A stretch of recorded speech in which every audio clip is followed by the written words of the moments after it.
Few teams in the Overwatch League go from having repeat 6th place stage finishes in Overwatch League Season 1 to having a perfect stage and placing 2nd in the playoffs that following stage. However, this was the miracle run of the Boston Uprising in Overwatch League Season 1. This genuine, unabashed underdog's tale from the Uprising was due to a select few people that are strangely missing from the Uprising support staff and active roster. So let's track back to see what would happen if we cement people like Gamsu, Striker, and Head Coach Crusty onto the Uprising in this week's Alternate Overwatch History. As a small tidbit of history to add a little bit of context, the Boston Uprising in Season 1 were a middling but semi-promising team that were sat in the middle of the pack, let's say. They had a perfect Stage 3 with a very strong stage playoff. Immediately following that, going into Stage 4, Head Coach Crusty leaves the roster and the whole team goes belly up. Now, I'll say this before and I'll say it again. You don't have meteoric success like this and immediately make roster changes without having some skeletons in your closet.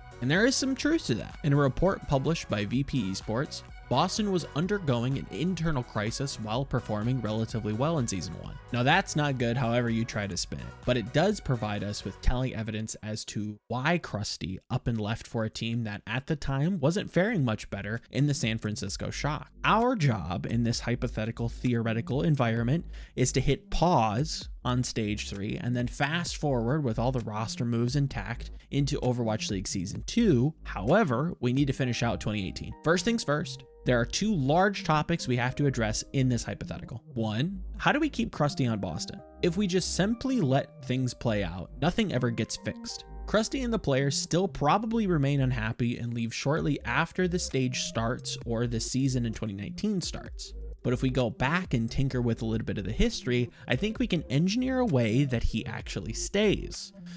Picture this, Huck calls a meeting after Stage 3 and has a heart-to-heart round table style meeting. He knows things have been going tough and, this is still going through growing pains.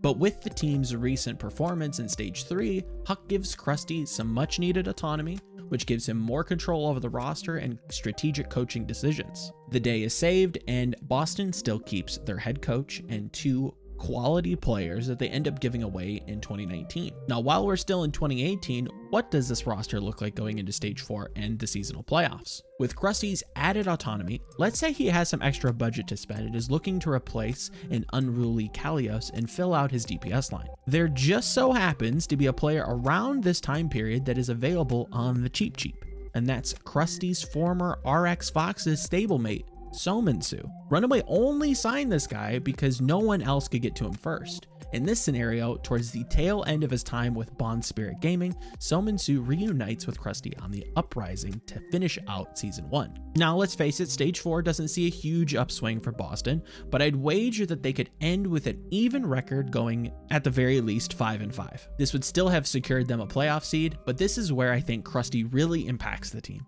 If you remember correctly, this is where the meta changed quite a lot, and to be fair to Boston, they actually did very alright for themselves against the Philadelphia Fusion in the quarterfinals. At the very least, I think this match is a whole lot closer, and there are worlds where Boston actually beats the Fusion, but in this case, we'll still give it to Philly here. They had a lot of star power, and the meta did suit them incredibly well. But you can already start to see the shifts in the narrative of Boston in the league. Boston aren't a joke that gave away a strong coach. They perform well in playoffs and look solid going into 2019. Speaking of, for the sake of simplicity, let's say that things go pretty normally for the roster additions this season. Boston adds staples like fusions, they trim the fat, etc, etc. However, we still have to keep Gamsu, Striker, and obviously we want to keep Sominsu and Crusty. Striker gives them the possibility of a strong Somber Goats composition to start the season, which allows them to not only diversify their strategies, but if the team cohesion isn't intact immediately, they can still practice different looks and look strong throughout the season. Gamsu gives them some form of onstage leadership, which is multiplicative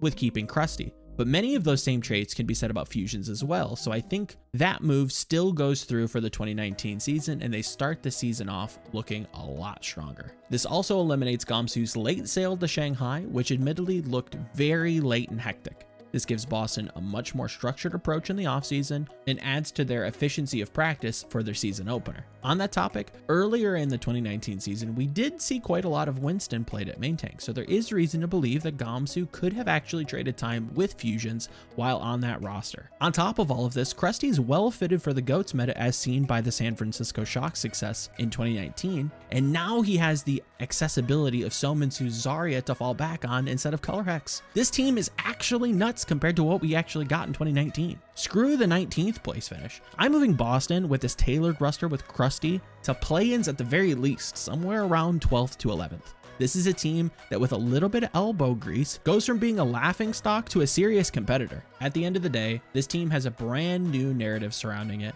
as the team that actually has the best scouting process along with one of the best coaches in the world. And yes, we can debate whether or not Crusty would have been showered with such praise if not for his time on the Shock, but I'd argue doing so well with such little resources should not be underplayed. Instead of the team that collectively sits at the bottom of everyone's power rankings going into the 2020 season, I'm imagining an Uprising, a team that proudly stands as contenders to playoff hopefuls, a team that constantly punches above their weight and should never be counted out with their eagle eye in scouting. I want to take a quick second to shout out Bro Locklight for their thought-provoking topic. I really do think Boston would be and feel like a completely new team if Crusty ended up staying with Uprising and had more autonomy, let alone Striker, as he was a gem and a monument to their scouting, but likewise Gamsu has proven to be a wholesome brand and something that they could float as a strong leader and a member of the content and narrative structure. I hope you all loved the video, and if you did, please be sure to check out some of the other entries in the series and subscribe for more content. Don't forget to leave your suggestions down below for next week, and I will see you in the next video.